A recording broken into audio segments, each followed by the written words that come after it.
All right, so now it's the first panel of the afternoon section with the topic how to entice the next billion Web3 gamers. We are going to listen to the sharing from the passionate gaming veterans and practitioners coming from all around Southeast Asia to BUIDL Vietnam. So ladies and gentlemen, your right hand and your left hand, please clap to welcome Arif, CEO from Mythic Protocol. Welcome Quinn, co-founder from Superfine. Welcome Sky, head of growth from Sandbox. And our moderator, please welcome Justin, head of community from Ensigns 8. All right, how's everybody doing today? Good to see so many beautiful faces. Thank you guys so much for coming out. Thank you for coming and joining us for today's chat. We have some incredible builders here in the space, which I'm very excited to chat with today. So I think we'll go ahead and get started with some quick introductions. Each one of you can share a little bit about yourself, a little bit about your project. That'll be a great place to start. Yeah, please do. Awesome. Hey guys, my name's Quinn. I'm co-founder and COO at a really cool Web3 ad tech project called Superfine. Previously, I was VP of growth at Sky Mavis, where I worked with Jiho to really push the growth team forward there. And one of the most interesting challenges that I kept really finding myself having fun trying to solve is how you do proper ad targeting. How can you really grow in Web3, right? When you can spend money on advertising and most of that money will end up putting ads in front of people who are Web2 users. And you might acquire them into your game, but then they don't really stick around and join your community and fully participate in the Web3 aspects. And it was a lot of fun trying to solve that one, and I ended up meeting my co-founder Chris, and we spent a lot of time jamming on it. And have now spun up Superfine to really start to solve that issue. Hi guys, thank you so much.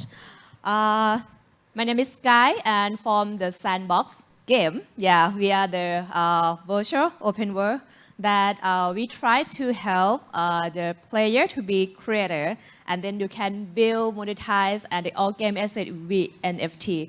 So I have been working only in Thailand, and right now we are here in Vietnam because of there are a lot of big community here as well as a player and also a creator studio here.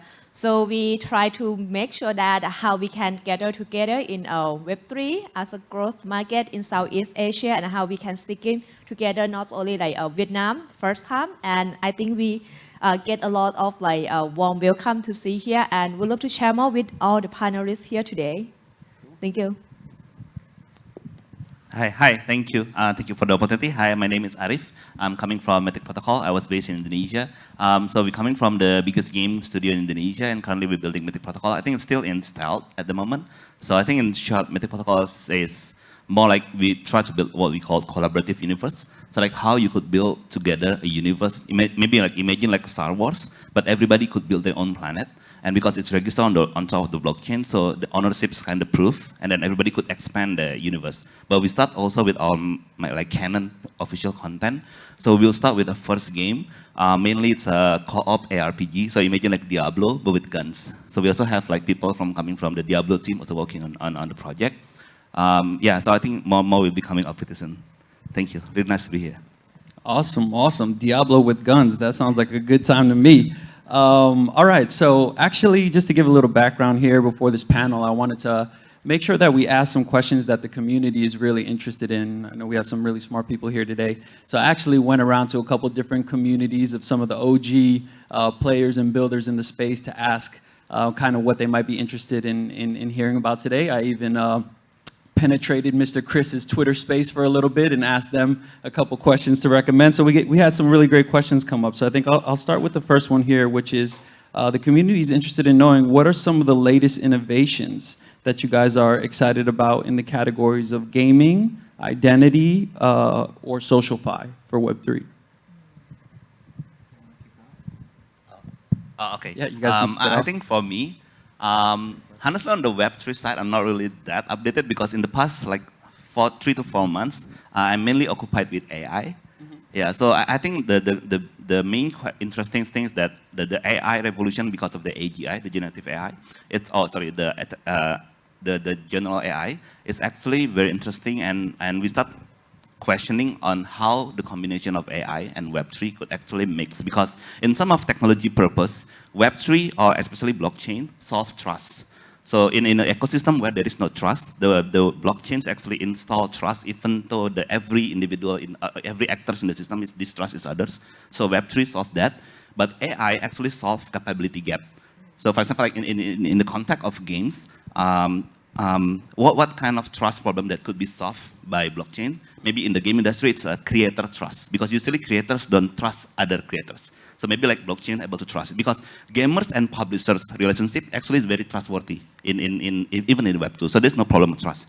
But there's also a problem of capability gap. For example, if we build UGC, most audience or most creators don't have the capability to create a good art or maybe like a good games. But with AI, now that everyone with idea could actually create something. So I think in the next 3 to 5 years, this will be like the biggest revolution on combining the trust technology, which is Web3, and capability powerhouse, which is AI. I think that's what interesting. Yeah, very interesting. I think AI, we all have seen it's gonna have huge impacts. I even recently have been watching some videos with how they're using AI inside of the NPCs to have really incredible, unique conversations right in game, which I think is really incredible.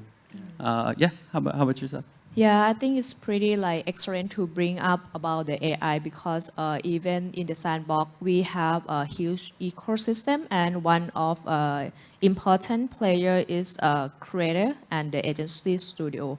When we talk about we want to build the virtual, it takes a lot of time, and even like the gaming platform itself. So the first AI that developed our industry and even like our company, our agency, is about how we can create the avatar, how we can create the digital assets by using AI.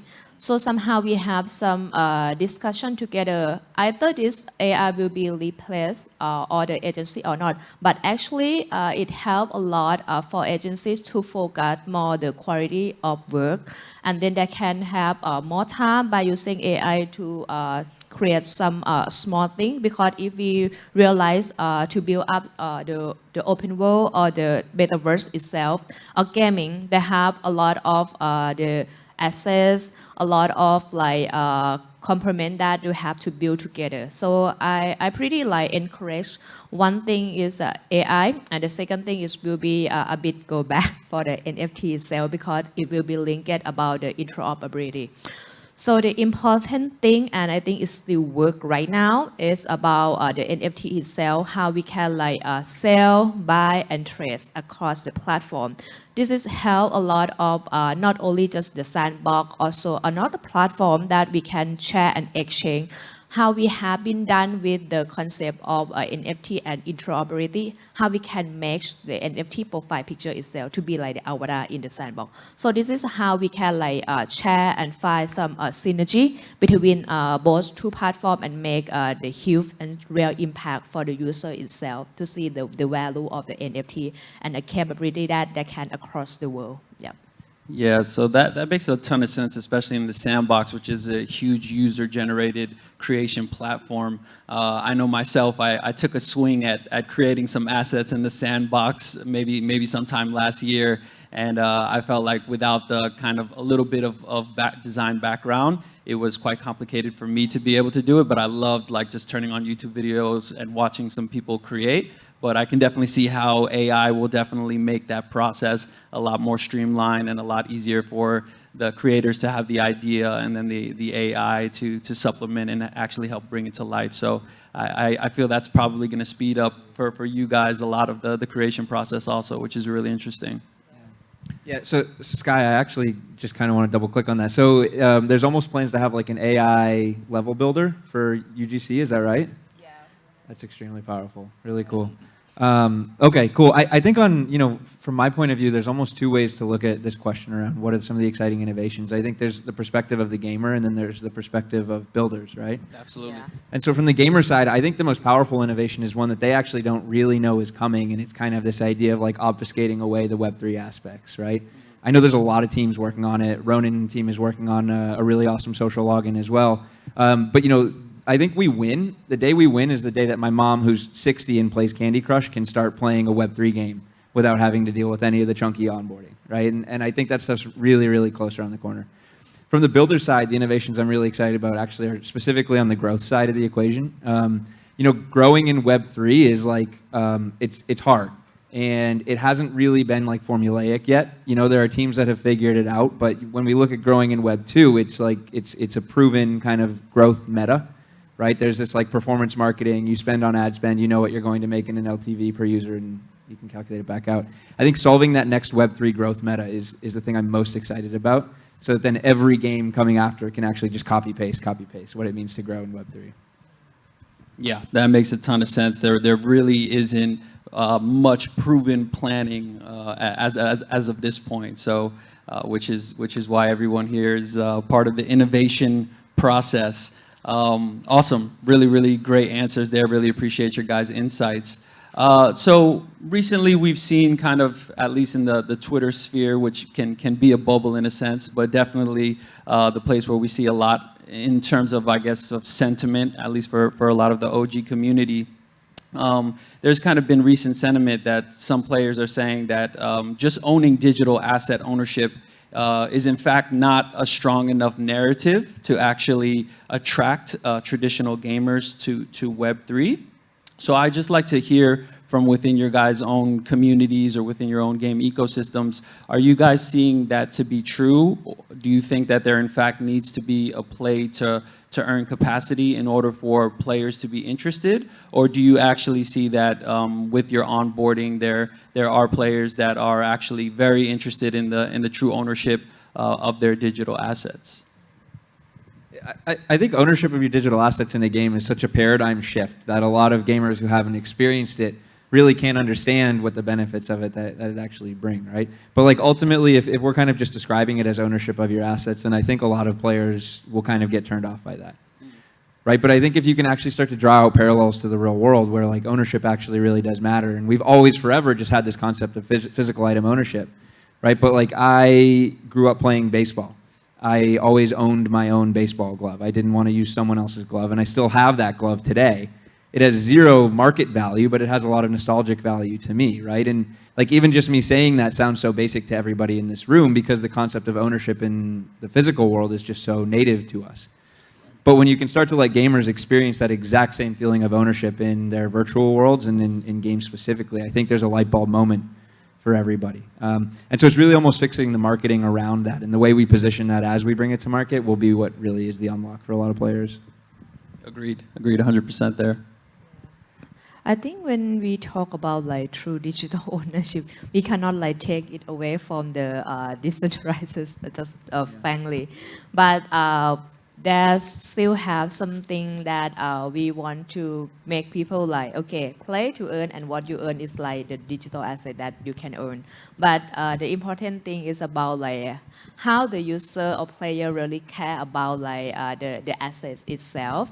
And I think for the early stage of the market, absolutely when we have to acquire and when we have to let the player understand and learn how to do. So absolutely, we must have some like something that explains and share them that what you get is really like owned by you, right? It's more like the disruptive that we want to show off. I think for the next step, for the next phase and the near future, what we have to think deeper is about like what they can do when they already have their ownership. For example, sorry, I have to use the sandbox because it's a pretty like easy to get like connect the use case. We have launched the LAN. I have a lot of questions from the big corporate, especially from Web2 company. Why we have to hold LAN? Why not we just purchase the real physical LAN?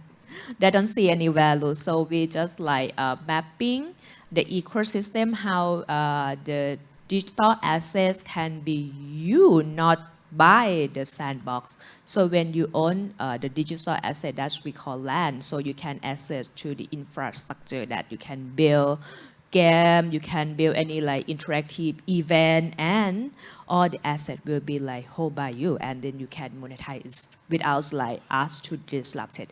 So this is like okay when we launched and next phase. So we have to like share and explore more what is the capability when you hold this thing. Yeah, right. So yeah, thank you. Yeah, so it sounds like more of an education process, right? It's kind of where the market's at. We're really trying to educate on what is the upside, because essentially from the human perspective, it makes a ton of sense why we would want to own it. But then I guess connecting the business sense to it as well is kind of where the market is right now. Right. Yeah. What are your thoughts? Yeah.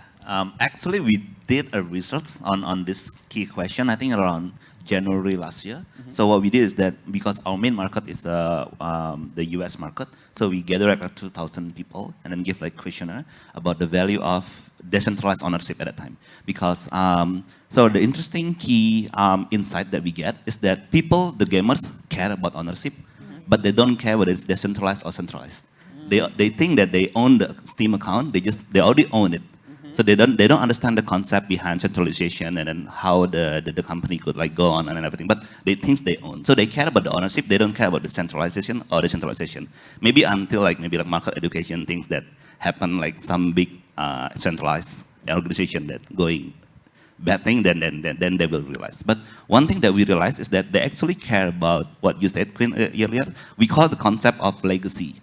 So in some of like ownership, like the key value of ownership is that we build emotional value, or maybe like arbitrary, or maybe like functional value of the item that we own. So in Meetup protocol, that's actually one of our key pillar. We call it legacy. So imagine like there's a big black dragon, and then Justin played for the game for the first time, and then you use a sword, and then this is a very big raid boss, and then you get lucky, you are the last hit. Yeah, you will get the last hit, and then the blood of the black dragon actually go to your sword, and then your sword evolve to become like the black dragon sword.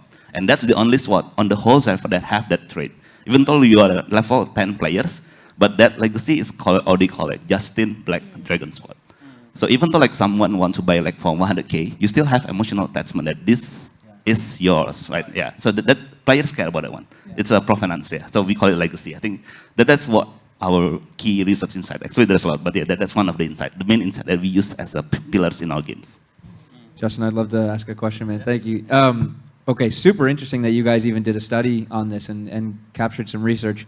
And I love the idea of legacy. It's that same kind of nostalgic value. The work that you're imparting on something actually kind of sticks with it, right? And it's like the level 2 parts in Axie. It's the same idea. As you guys started to find that a lot of users didn't actually either understand or care much about the difference of centralized versus decentralized and how ownership plays into that, did you guys hypothesize as to what any of the reasons may be behind that, or how we start to shift that sentiment? Or does it seem like just kind of a constant that we need to work around?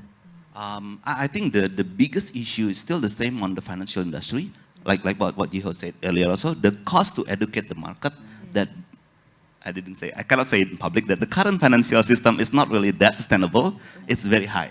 Yeah, so it's still the same. The cost to educate the gamers that the current decentralized system is not that sustainable is actually very high. Yeah, so that's the problem. So at this point, they don't see that as important. But when SVB Bank coming in, not everybody, a little bit of people start to care. Yeah. It's still a little bit, like not everyone. Yeah, so it's the cost to educate still so high. So that's why we don't think that will be our marketing message, because people also don't care. Yes. Yeah. Yeah. Great question. I think you hit the nail on the head in terms of it's not that they don't care, it's just that they really can't feel the difference yet.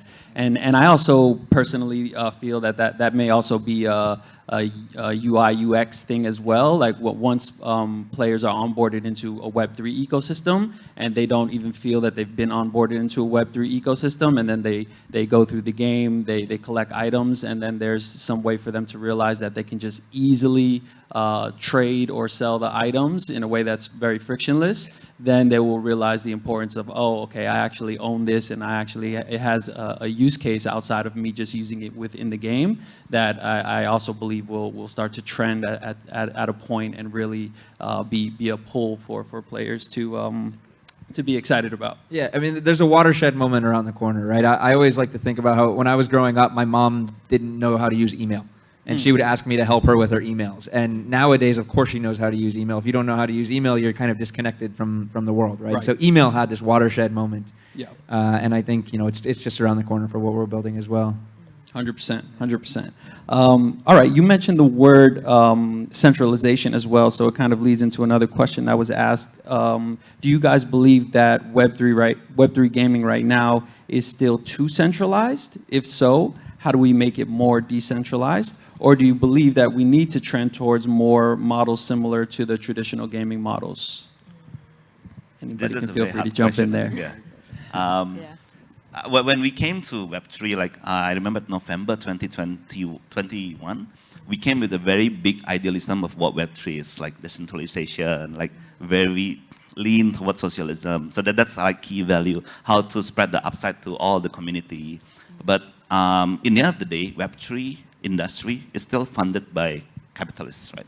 So at the moment, most of the key platform that actually built, like let's say the gaming infra is still funded by the capitalists, and they're still like competing with each others. So not like as a game developer, let's say from a very, very simple micro perspective, being as a game developer, now we kind of forced to work with one exclusive infrastructure partners, because they want for our games to be there so that most of the gamers that interact with the game will stay in the platform and build the platform value. But that kind of intent will actually also not really bring in the Web3 spirit, even though the back end is still Web3 technologies. So if you say it's kind of centralized, but I think it's not the fault of its like individual company, but the incentive system on how we are building the Web3 gaming industry is still very leaning toward the capitalist model. Yeah, I think that's mainly the main, I think, the main reason why it's happening like this way, because it's obvious, because if someone invests in a platform and the platform wants to win, they need to lock the content, right? That's the Web 2 model. And now everybody tries to lock the content, right? Competing. So it's becoming more segmented and not shared. Yeah. So we are going toward that way, I think. Yeah. So do you feel this is the direction you'd like to see it go, or would you like it to see it be more centralized, decentralized, more permissionless? Like what you said earlier, when you shared a sample of users on a asset, they could go to all the marketplace. That's the ideals of Web3, right? So they feel like they own it. But if I own this asset and I'm only able to sell it on this specific marketplace, it's only a different back end. So the feel is still not the same, right? Yeah, so the ideals, the intent is not there. But I think everyone is going there. Probably if it finally become a duopoly kind of infrastructure and they talk with each others, then we're done. Yeah, but I think we are going there. It just which way we are choosing. Interesting. Any other perspectives there? Oh, I think it's like pretty like gray area a little bit. Yeah, because when we talk about like decentralized, so we cannot like just get everyone to running out everything, right? So I think the term of like decentralized is will be like the most benefit to the user, player, and an owner itself. But somehow when we have to running, so I think it's more like need some structure that the user or the product itself have to be like more streamlined. So I think right now as the gaming itself, the core infrastructure that provide, they already like become like the solution that the player itself really like become more decentralized, but the structure of how we operate and manage, I think it still like needs more like how we can like centralize and structure, how we can become more like a one roadmap to another roadmap. Yeah. It's so interesting because there's different vectors by which you could actually measure what decentralization means, right? And you know, there's kind of like the Bitcoin or Gala Games approach, which is like decentralization of compute, right? Or there's the approach you just described, which is like this interoperability idea. And the way I really like to think about decentralization, and I think Web3 is winning this way, is decentralization of ownership, or really decentralization of value creation, value participation in a sense, right? And like, you know, I think Axie is another really great example where any community member can participate by owning an Axie NFT or owning AXS, the governance token behind Axie. And just by becoming a co-owner of the network of tokens in this way, you're able to participate in the value that you bring, right? Ultimately, who is the single most valuable piece of any game? It's the players, it's the users, right? with the creators being a close second, but it's if you didn't have the end user, you wouldn't have anything at all. Now in Web 2, the players who are, we just agreed, are bringing the most value to this app in the first place, are not getting to participate in any of that value that they're helping to create. Whereas now in Web 3, by becoming co-owners of the network alongside the studio, alongside the game dev, alongside the builder, they can actually participate in the value that they create. So I think from the value participation perspective, Web 3 gaming is already really wonderfully decentralized. That's one. Really, really strong perspective. And like you said, also participating in the network is participating in the decentralization. So that's super, super powerful. You threw the word creator out there, so I'd love to hear a little bit more about how you guys see creators in Web3 really being able to benefit by participating in Web3 gaming ecosystem. What do you think are some of the biggest opportunities that you either see coming or that you see players already utilizing in order to grow even their own personal brand through participating in the community or growing just through participating in the community strictly as a player? I think Sky is the one that. Okay, we'd love to hear it. Okay, thank you. So what I have seen so far is I love the way that we use like decentralized to make people more UGC to co-create together. I think to drive the community more, either like centralized or decentralized, but we have to see like the value that you want to be a part and how like the community will be at this. So I think the concept not only just like us at the sandbox that we try to drive the UGC, but we want to see more even like the GameFi that how we have a guild and how we can like connect together. So I think this will be like the one that people see the value of the ownership in the assets, in the community, and also in the solution itself. So I have to say like any like almost not only the GameFi itself, but a lot of the NFT project right now, we see a lot of like, I'm not a big fan much, but I see like some NFT community that start have some holder to be like co-creator, how they can use like IP to like get out loud. So I think this is a core concept that we can be using the core decentralized and also the UGC itself, yeah, to get more Web3 wider use. Yeah. I can jump in next. Please. Yeah, I mean, I think content creators are one of the most powerful growth channels for a Web3 game, right? We've seen that over and over again, and you know, it's really beautiful because creators are so hungry for great content, to make content about anyways, right? But there's kind of two unlocks for the Web3 gaming side, and it's both on community and on growth. As games scale, community inherently starts to feel a little bit less like community, or at least you know it does in the early games, and you start to see kind of like these smaller niche sub-communities break out, and content creators can be really awesome for driving some of those. I think Cuckoo at YGG is a great example of that. On the growth side, though, content creators are doing so much to grow a game anyways, but now by being co-owners of the network, they're actually able to participate in some of that value that they're creating by going out and being this really powerful top-of-funnel tool to grow a game, right? And I think that kind of taking this one step further, this really like, you know, ultimate end state that I see one day is where kind of like how Uber has outsourced the taxi driver, I think there will be some growth platform that outsources a growth manager. And so that anybody who wants to can just become a growth manager for any game without actually working for that game. Right, and directly participate in the value that they're bringing by bringing new community members to a game, and I think we're seeing like an early prototype with the way content creators are working for these games right now. But yeah, as we start to see that more officially, it'll be really powerful. Yeah, I want to add one more thing. It's like we just have like the first generation of player, and then they start be like the creator, co-create the platform, and right now we see like how they can be like entrepreneur. I thought it's like a GameFi or the virtual world itself. Yeah, so we can see like the revolution of how we let people right to learning and doing what they see the value most. Yeah, yeah, right in this. Anything to add That's there? already nice. Yeah, just maybe like I remember one quote that there is so gaming industry already faced like 3 cycles now, based on the computing technology. Like the first cycle is because of the home computers. Second cycle because mobile internet. The third one is because of blockchain. The first cycle tried to solve gameplay. The second cycle try to solve adoption, like mass adoption. The third one now, what you said is collective participation of value generation. So I think that's a problem. So creators, co-creators is one of it. Co-marketers is one of it. Co-distributors are, yeah. So this is, I think, the key problem definition of Web3 games that we use also internally. And yeah, we still do a lot of experiments in this front. Have you heard about SCP Foundation?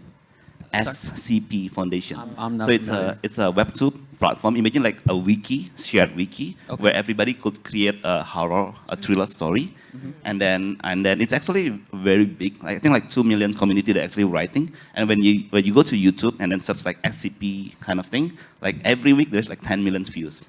So if someone create a content about this kind of aliens thing, and then the others retell the story, and the others create a game on top of it.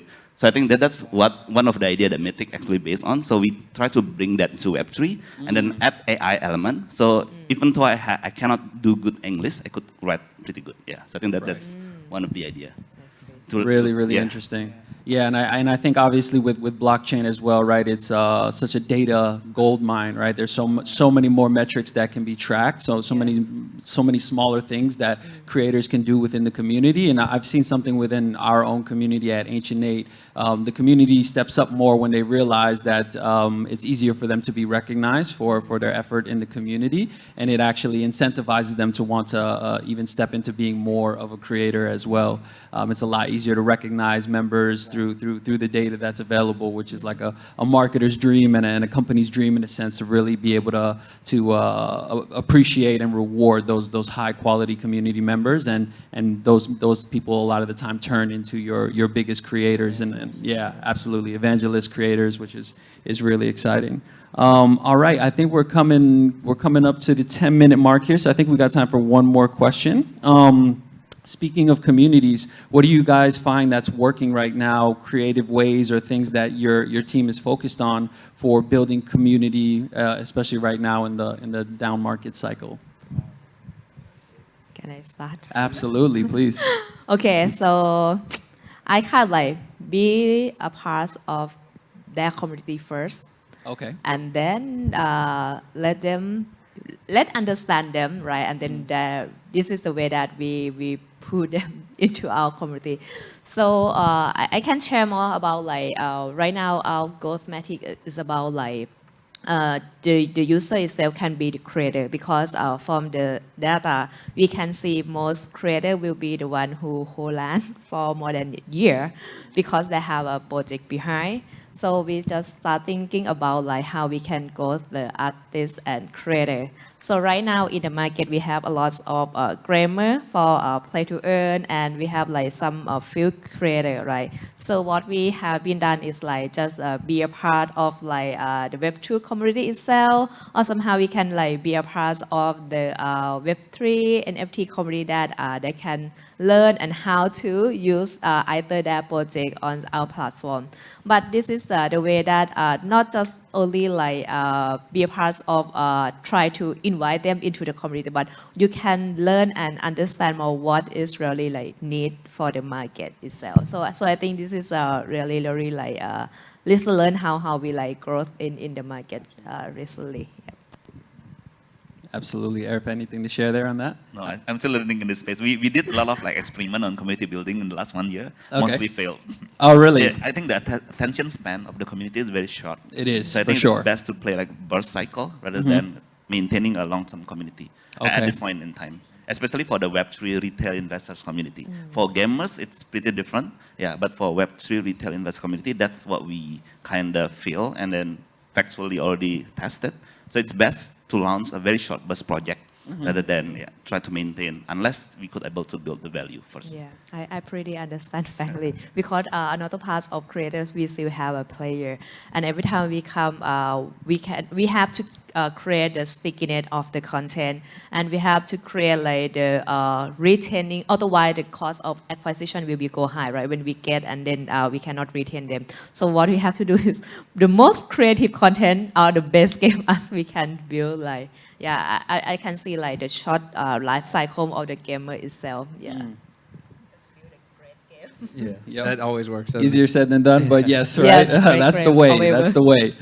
Yeah, I've actually got a quick question. In some of your community building experiments, when you were finding that community members were ending up churning, did these community members, were they token holders? Did they hold an NFT or something, or an ERC20 or anything? Or? There are some tasks that we like give them a free mint, but there are others that we actually give them a speculative value. So the one that already hold the free mint actually have longer like patience, maybe like 2 to 3 months. The one that we always instill a speculative value will be very high in the first 2 weeks, and then after it's gone. We do undocs, a lot of undock experiments. So this is undocs, it's not Mythic Protocol. So, yeah. and were these new users just kind of getting the free mints or getting the asset just for joining, or was it? Mainly, I think the key motivation is that they want to get money, and the easiest. So whatever the question that the community asks, usually we could translate to whether. I don't know how to say it publicly. Maybe after this I could share. So it's whether how fast they will be able to make money. I think that's the easiest way, but there are some fine details that maybe cannot be shared publicly. Yeah. Fair enough, fair enough. How about within Superfine? Is community really something that is a strong focus? Yeah, right? So community is not part of the laser focus at the moment, right? So you could say I'm getting rusty on community, but you know, maybe going back to the Axie days a little bit. I think something that can be really, really powerful. A lot of community members who end up kind of seeking you out or finding you early, like they're very motivated. They, for whatever reason, are kind of values aligned with your product, and because of this attachment, they feel a drive to like want to help spread it, right? They want to work for you, and so actually putting them to work is really, really powerful. And then gifting something to them at the end of that work, that's how you really generate this kind of ultimate long-term lock-in, right? You know, there was a recent Ronin third-party game that was launched, and a lot of content creators went out and did a ton of work, and they loved every minute of it. And then they kind of came back, and I was following in the Ronin Discord, and they were talking about all this hard work that they'd just done, right? Like distributing early access codes and things like that. And they felt so much pride in it. And right in that moment, if you can strategically gift them something of value right in that moment, you lock them in, and you create this core community member that doesn't want to churn easily and wants to sit with you through the roadmap and building process. And so I think, yeah, using that strategic gifting can be a very, very powerful thing. Agreed, agreed. We see it in H&8 as well with our content creators. When their work is appreciated, even by other communities, they're happy to do content for those communities a lot more. Content creators, especially, a lot of the time, they really just want to be seen and heard, recognized. A lot of the time, they're the ones that don't necessarily need to be rewarded all the time through something digitally or physically, though it's always great to do so. But if you just, you know, companies, it shocks me how much they sometimes pass up on just like a retweet or a comment or something that would actually turn that person into like a hardcore member. But yeah, speaking of Superfine, you guys are doing a phenomenal job doing community. You guys just do community in different ways, right? Non-fungible, Twitter Spaces every week. You guys are on it. So, all right. So we got 3 minutes here. I'd love to end the panel with one question, and I'd just love to hear what Web3 game are you guys currently excited about, besides your own, of course, because we know you're excited about your own project. Is there anything in the space that you guys see that you find interesting or maybe potentially excited about in gaming? I can go real quick. I'm really excited about the Machines Arena, a recent Ronin game that was launched. Awesome game. I haven't even played it yet, but I spent a lot of time watching it on Twitch. Yeah. I'm hyped on it. Yeah. Some big battles going on in Machines Arena on Twitter on a daily basis. So yeah, we got some real big winners in here too.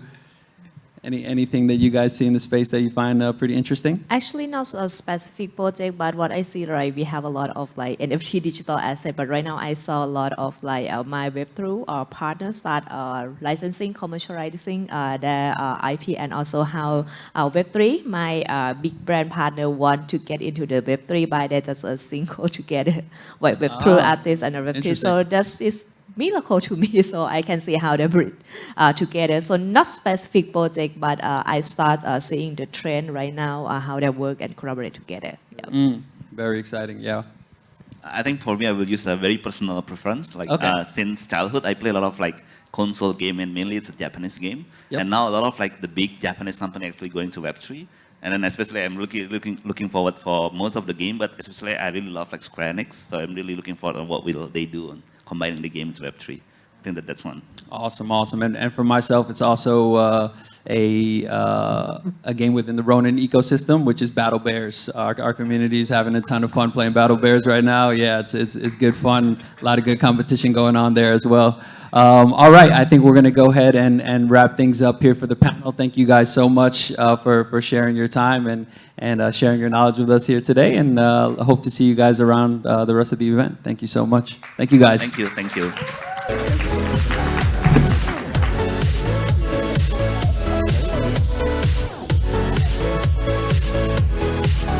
Once again, thank you so much for such a very insightful panel discussion from our guests around Southeast Asia all the way to Vietnam.